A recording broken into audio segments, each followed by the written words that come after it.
Tools yang selanjutnya adalah DNA ligase. DNA ligase ini merupakan salah satu enzim penting pada proses rekombinasi DNA maupun pada proses replikasi yang sudah saya jelaskan sebelumnya. Jadi DNA ligase ini dapat menghubungkan nukleotida ya, penghubung antar nukleotida melalui ikatan fosfodiester. Nah, DNA ligase ini pertama kali berhasil diisolasi dari T4 Bacteriophage, jadi ini merupakan virus yang menginfeksi bakteri.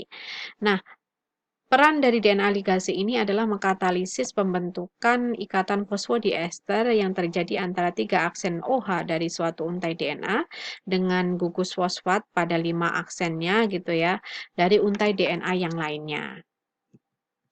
Nah, peran DNA ligase ini, di mana gitu ya. Jadi kita mulai pada proses yang pertama dulu, pemotongan DNA yang menghasilkan 2 potong DNA, yang satunya adalah fragmen DNA plasmid, yang satunya adalah fragmen DNA asing yang, diinsersikan atau dimasukkan di plasmid DNA, seperti itu.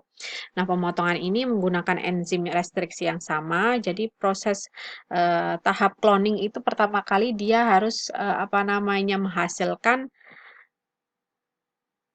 ujung-ujung yang sama gitu ya, ujung-ujung yang sama untuk proses, apa namanya, pelekatan gitu, penggabungan si 2 fragmen ini. Makanya harus ada enzim atau harus menggunakan enzim restriksi yang sama.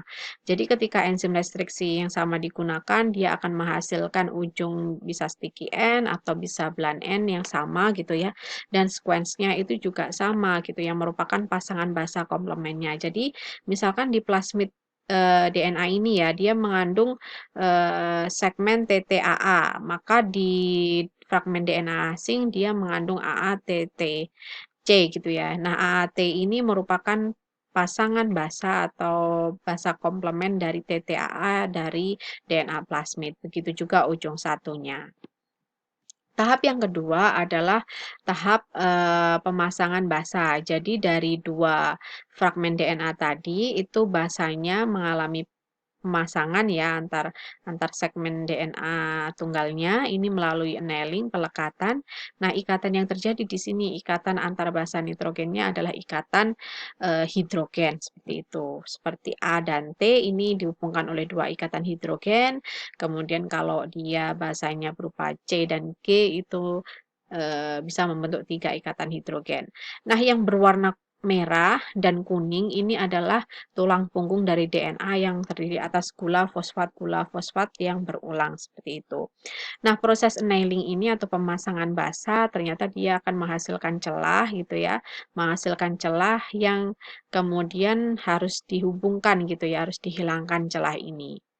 Nah, ini adalah vektor rekombinan ya atau plasmid yang mengandung DNA asing tadi, tapi masih ada celah di sini ya, masih ada celah. Nah, maka dari itu di sini peran dari DNA ligase yang menghubungkan fragmen DNA tadi sehingga tidak terjadi celah lagi.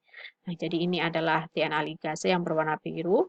Nah, setelah dihubungkan gitu ya melalui ikatan fosfodiester, jadi pemotongan enzim tadi kan antara basa guanin dan adenin nih. Nah, ini tadi kan ada gap-nya atau ada celahnya, ini harus digabungkan. Nah, penggabungan ini melalui katalisis oleh DNA ligase, ikatan yang terjadi adalah ikatan fosfodiester, seperti itu. Nah, kemudian dihasilkan suatu DNA rekombinan ya, DNA rekombinan atau plasmid rekombinan seperti ini. Nah, kemudian tools selanjutnya adalah DNA probing atau pelacak DNA yang merupakan suatu segmen DNA pendek gitu ya, yang berasal dari bisa dari hasil cloning atau juga bisa disintesis dan yang kemudian dilabelkan dengan enzim ataupun juga radioaktif tag atau fluorescent dye tag yang kemudian nanti bisa misalkan fluorescent ini bisa akan timbul bands gitu ya, band fluorescent ketika diekspos di sinar UV seperti itu. Nah, ketika kita menargetkan sequence DNA tertentu, maka untuk apa namanya probingnya atau DNA probe-nya itu harus mengandung segmen DNA yang merupakan pasangan basa komplemennya.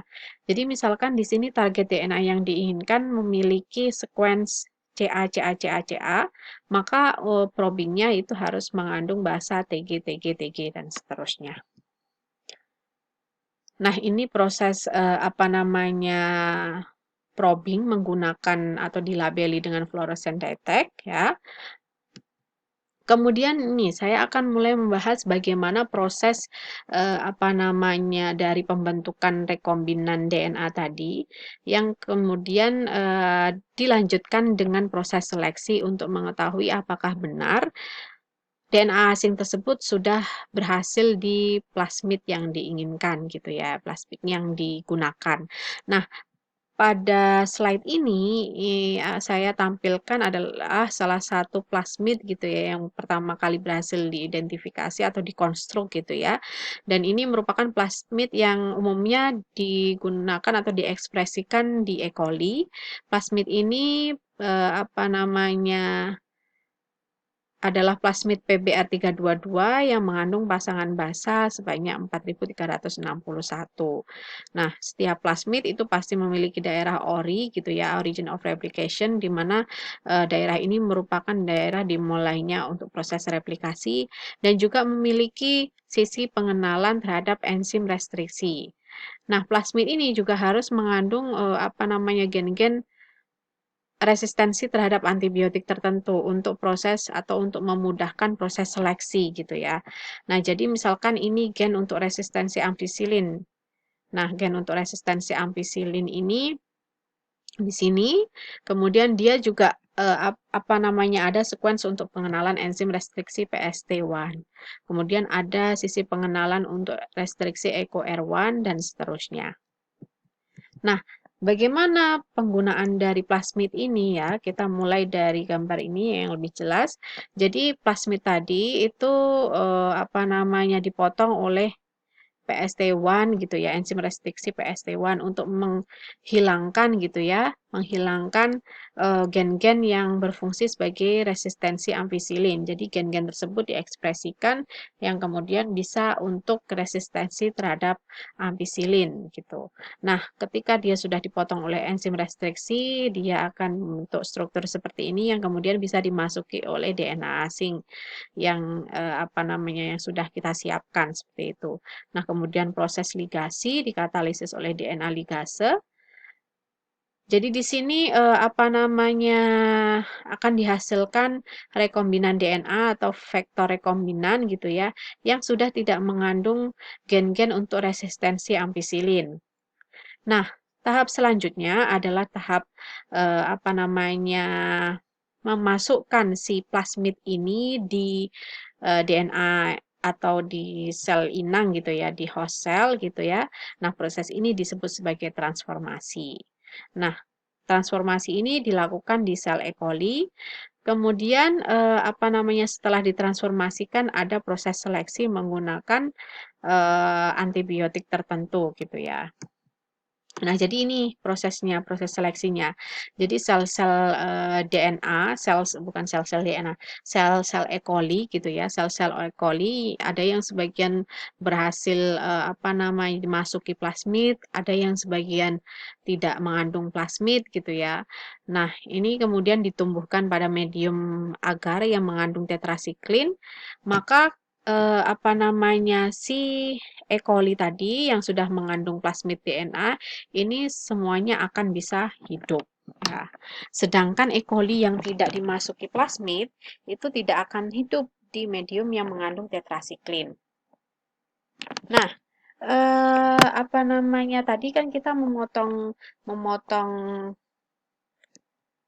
si plasmid tadi itu pada gen yang untuk resistensi ampicillin. Nah, maka dari itu untuk mengetahui DNA asing itu benar-benar sudah berhasil diinsersikan di plasmid atau tidak, itu dengan cara diseleksi di medium yang mengandung ampicillin. Jadi kalau hanya tetrasiklin maka apa namanya, bagaimanapun plasmidnya ya, yang penting dia eh, meskipun dia tidak dimasuki oleh DNA asing gitu ya, tetap dia plasmidnya di sini plasmid ini bisa apa namanya mengekspresikan gen yang mengandung resistensi terhadap tetrasiklin gitu, tidak selektif seperti itu. Nah, untuk proses seleksi selanjutnya maka dia ditumbuhkan pada medium yang mengandung ampicillin maupun tetrasiklin. Nah, jadi sebagai kontrol di sini adalah sel-sel yang hidup di medium yang mengandung tetrasiklin baru dipindahkan ke medium yang mengandung ampicillin dan tetrasiklin. Nah, jadi ini yang bintik-bintik ini merupakan sel E. coli yang berhasil hidup di medium ini gitu ya.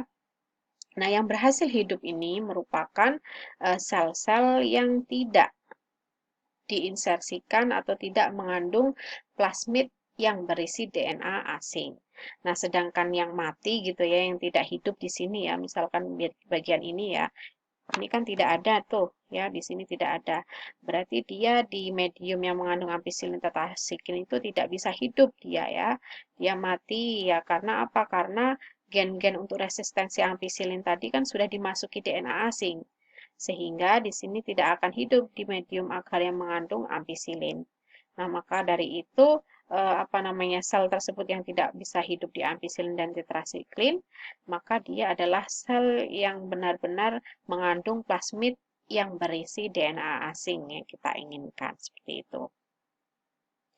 Nah, bagaimana proses apa namanya memasukkan sel itu, memasukkan plasmid di sel? Jadi ini apa namanya kita tempatkan bakteri E. coli-nya itu di medium yang dingin ya, mengandung es seperti itu ya. Kemudian ditambahkan dengan CaCl2 gitu ya, ditambahkan CaCl2 sehingga di sini nanti akan terjadi pembentukan lubang gitu ya atau akan berlubang dinding sel dari bakteri. Nah, lubang ini ya apa namanya akan membantu proses masuknya si plasmid. Jadi yang berwarna bulat-bulat ungu ini adalah plasmid seperti itu. Nah, plasmid ini bisa masuk dengan cara heat shock gitu ya. Ada beberapa cara ya, ada elektroforasi, kemudian juga ada transduksi, bisa melalui virus gitu ya. Nah, di sini apa namanya menggunakan metode heat shock. Jadi di sini plasmidnya bisa masuk di sel bakteri seperti itu. Nah, jadi seperti ini bakteri yang sudah berhasil mengandung plasmid hasil dari apa namanya rekombinasi DNA tadi seperti itu.